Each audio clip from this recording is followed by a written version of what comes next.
Ayam goreng, hidangan yang sangat biasa di mana-mana bahagian di dunia. Tetapi di Tondo, Manila, hidangan ini mempunyai rahsia yang gelap. Sebelum ia sampai ke Kuala, ia berada di dalam beg plastik hitam yang dipenuhi ulat, tisu kotor dan puntung rokok. Ini bukan sekadar sisa makanan. Ini adalah pakpak. Dan bagi ribuan penduduk di sini, inilah juadah harian mereka. Pakpak bukan sekadar juadah, ia adalah lambang perjuangan golongan miskin tegar Filipina untuk meneruskan hidup.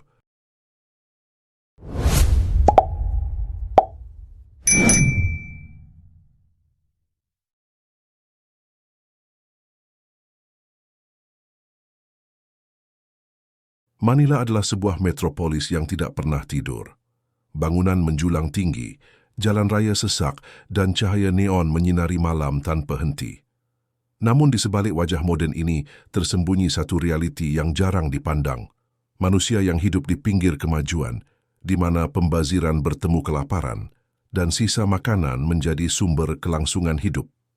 Di kawasan miskin sekitar Manila, makanan yang dibuang oleh restoran tidak berakhir di tapak pelupusan. Sebaliknya, ia berakhir di meja makan keluarga miskin sebagai hidangan yang dikenali sebagai pag-pag. Ia biasanya sisa ayam goreng atau makanan segera lain yang dikutip dari tong sampah dibasuh dimasak semula dan dimakan bukan kerana pilihan tetapi kerana terpaksa. Dalam bahasa Tagalog, pag-pag bermaksud mengibas, iaitu membuang habuk dan kotoran. Namun bagi mereka ia lebih daripada itu. Pag-pag adalah usaha terakhir mengibas kelaparan dan cara mempertahankan maruah di tengah kesempitan hidup. Fenomena ini paling nyata di Tondo, salah satu kawasan setinggan paling sesak di Metro Manila, di mana pag-pag bukan sekadar makanan tetapi rutin harian. Walaupun kerajaan mengumumkan sasaran pengurangan kemiskinan, realiti di jalanan Tondo menunjukkan angka itu tidak mengenyangkan. Beg-beg plastik hitam di belakang restoran menjadi simbol paling tragis ketidaksamaan ini. Apa yang dibuang oleh sesetengah orang menjadi harapan terakhir bagi yang lain. Pag-pag bukan sekadar cerita tentang makanan.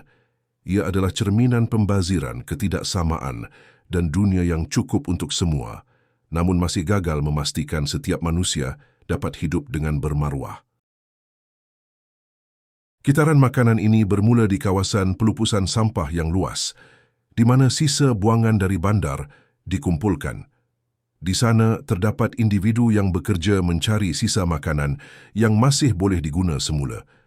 Sisa-sisa ini akan dikumpulkan dan dijual kepada pengusaha pag-pag dengan harga sekitar 50 peso atau kira-kira 4 ringgit bagi setiap baldi yang penuh.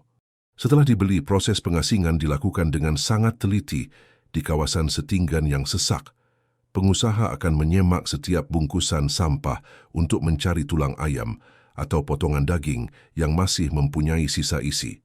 Mereka perlu memastikan sisa makanan ini dipisahkan sepenuhnya daripada bahan buangan lain yang berbahaya seperti puntung rokok, serpihan plastik, dan cebisan tisu kotor. Langkah seterusnya melibatkan proses pembersihan di dapur yang ringkas. Daging dan tulang yang telah diasingkan itu akan dibasuh dan digosok berulang kali di dalam baldi air yang bersih. Proses ini bertujuan untuk membuang lendir yang melekat serta menghilangkan bau masam yang mula menguasai daging tersebut akibat proses pembusukan awal. Apabila daging yang sudah pucat itu siap dibersihkan, ia akan dibawa ke kuali panas untuk dimasak semula. Kebiasaannya, terdapat 2 kaedah utama yang digunakan. Pertama, daging digoreng semula dalam minyak yang banyak sehingga teksturnya menjadi keras dan garing. Kaedah ini dianggap penting bagi memastikan kuman atau bakteria pada sisa tersebut mati akibat haba yang tinggi. Kaedah kedua pula adalah dengan menumis daging tersebut bersama sos tomato, kicap yang pekat dan pelbagai rempah ratus untuk dijadikan adobo. Penggunaan bahan perasa yang kuat ini bukan sekadar untuk menambah enak, tetapi berfungsi sebagai cara untuk menutup rasa serta bau asal daging yang sepatutnya sudah lupus di pusat sampah. Akhirnya, hidangan ini dijual semula kepada penduduk miskin sebagai sumber protein yang murah untuk kelangsungan hidup harian mereka. Fenomena pag-pag bukanlah satu pilihan, melainkan manifestasi daripada kegagalan sistem yang telah berakar umbi selama berdekad-dekad. Mengikut data terkini dari Social Weather Stations, SWS pada awal 2026, kira-kira 45% hingga 48% keluarga di Filipina masih menganggap diri mereka sebagai miskin, satu angka yang jauh lebih tinggi daripada statistik rasmi kerajaan. Walaupun KDNK negara menunjukkan pertumbuhan, inflasi makanan yang tidak menentu, terutamanya harga beras dan sumber protein, telah menyebabkan 12.5% isi rumah mengalami kebuluran sekurang-kurangnya sekali dalam 3 bulan. Apabila kos sara hidup di bandar besar meningkat, manakala gaji minimum kekal statik, golongan rakyat termiskin tidak lagi mempunyai kuasa beli untuk mendapatkan makanan segar. Dengan itu, muncullah pak-pak sebagai talian hayat bagi golongan yang tidak lagi mampu mengejar harga ayam di pasar yang kini dianggap sebagai barangan mewah. Ini adalah bukti sejarah tentang bagaimana sebuah negara boleh mempunyai pertumbuhan ekonomi yang pesat, namun gagal mengagihkan pendapatan negara secara seimbang.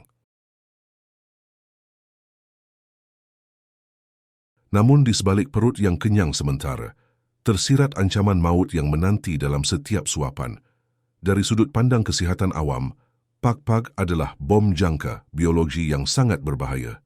Walaupun proses memasak semula menggunakan suhu yang tinggi, racun yang dihasilkan oleh bakteria seperti Salmonella dan Staphylococcus aureus yang sudah pun membiak semasa makanan itu berada di dalam tong sampah, tidak akan hilang sepenuhnya. Kanak-kanak di kawasan setinggan adalah mangsa yang paling berisiko. Malnutrisi kronik ditambah dengan jangkitan parasit daripada makanan sisa ini membantutkan pertumbuhan fizikal dan perkembangan kognitif mereka secara kekal. Kes-kes keracunan makanan akut dan kolera adalah lumrah. Namun bagi masyarakat di sini, risiko kematian akibat kuman adalah satu pertaruhan yang lebih kecil berbanding risiko kematian yang pasti akibat kebuluran. Mereka terperangkap dalam dilema yang kejam, memakan sisa yang mungkin meracuni mereka, atau membiarkan perut kosong yang pasti membunuh mereka.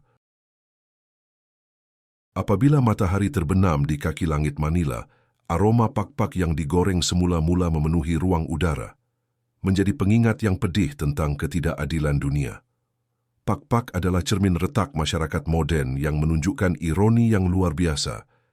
Di satu sisi dunia berbilion tan makanan dibuang setiap tahun, manakala di sisi lain manusia sanggup mempertaruhkan nyawa untuk mengutip semula apa yang telah dibuang itu. Ia bukan sekadar isu kebersihan atau nutrisi, tetapi isu maruah manusia yang tercalar akibat kegagalan pengagihan kekayaan global. Selagi jurang antara mereka yang mempunyai segalanya dan mereka yang tiada apa-apa terus melebar, pak-pak akan tetap menjadi hidangan utama di meja-meja kemiskinan. Ia adalah testimoni pahit tentang betapa kerasnya perjuangan manusia untuk sekadar meneruskan nafas satu hari lagi di lorong-lorong gelap Manila.